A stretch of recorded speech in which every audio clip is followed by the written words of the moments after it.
CATharsis Pandemic Theatre is possible through the generous support of our audience and patrons. You can support us by subscribing to this channel or going directly to cattheatre.com and hitting the donate button. Thank you.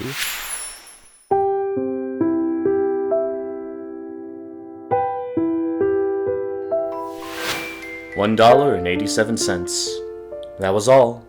She had put it aside 1 cent and then another in her careful buying of meat and other food. Della counted it 3 times, $1.87. And the next day would be Christmas. There was nothing to do but fall on the bed and cry. So Della did it. In the hall below, there's a letterbox too small to hold the letter. There was an electric bell that would not make a sound. There was a name beside the door, Mr. James Dillingham Young. When the name was placed there, Mr. James Dillingham Young was being paid $30 a week. Now, when he was being paid only $20, the name seemed too long and important. But when Mr. James Dillingham Young entered the furnished rooms, his name became very short indeed. Mrs. James Dillingham Young put her arms warmly around him and called him Jim. You have already met her. She is Della. Della finished her crying and cleaned the marks of it from her face. She stood by the window and looked out with no interest. Tomorrow would be Christmas Day, and she had only $1.87 with which to buy Jim a gift. She had put aside as much as she could for months, with this result. $20 a week is not much. Everything had cost more than she had expected. It always happened like that. The James Dillingham Youngs were very proud of 2 things which they owned. One was Jim's gold watch. It had once belonged to his father, and long ago it had belonged to his father's father. The other thing was Della's hair. If a queen had lived in the rooms near theirs, Della would have washed and dried her hair where the queen could see it. Della knew her hair was more beautiful than any queen's jewels and gifts. So now Della's beautiful hair fell about her, shining like a falling stream of water. She stopped for a moment and stood still while a tear or two ran down her face. She put on her old coat, she put on her old hat, and with the bright light still in her eyes, she moved quickly out the door and down the street. Where she stopped, the sign said, Mrs. Sofronie, hair articles of all kinds.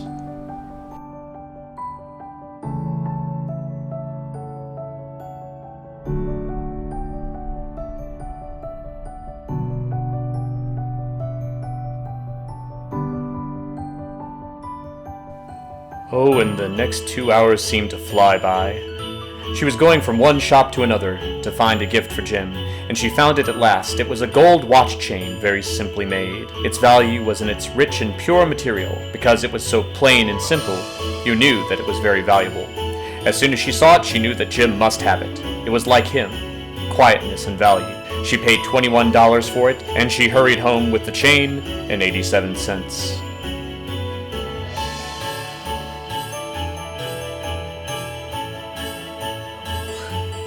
Jim doesn't kill me before he takes a second look at me. He'll say I look like a girl who sings and dances for money.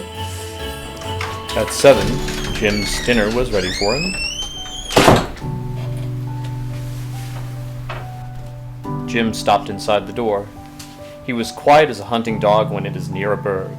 His eyes looked strangely at Della, and there was an expression in them that she could not understand. It filled her with fear. It was not anger, nor surprise, nor anything else she had been ready for. He simply looked at her with that strange expression on his face. Jim, dear, don't look at me like that. You cut your hair. I cut my hair and I sold it. Well, don't you like me now? You say you cut your hair? You won't care, will you? My hair grows very fast. Oh, it's Christmas, Jim. Let's be happy. You don't know what a wonderful Christmas gift I got you. You don't have to look for it. It's sold, I tell you. Gone and sold too. Be good to me. It's the night before Christmas. I sold it for you. Maybe the hairs on my head could be counted. But no one could ever count my love for you.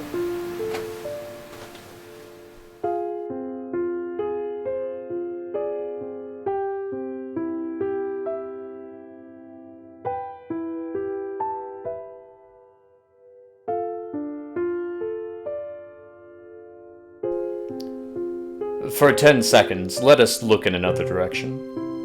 $8 a week, or $1 million a year? How different are they? Someone may give you an answer, but it will be wrong. The Magi brought valuable gifts, but that was not among them. My meaning will be explained soon. Nothing like a haircut could make me love you any less. But if you'll open that, you may know what I felt when I came in.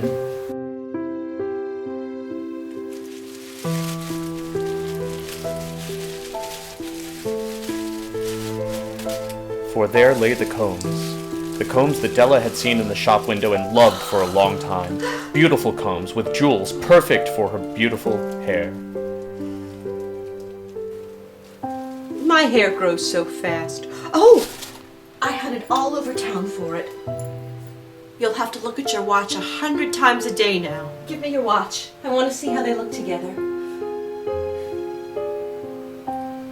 Let's put our Christmas gifts away and keep them a while.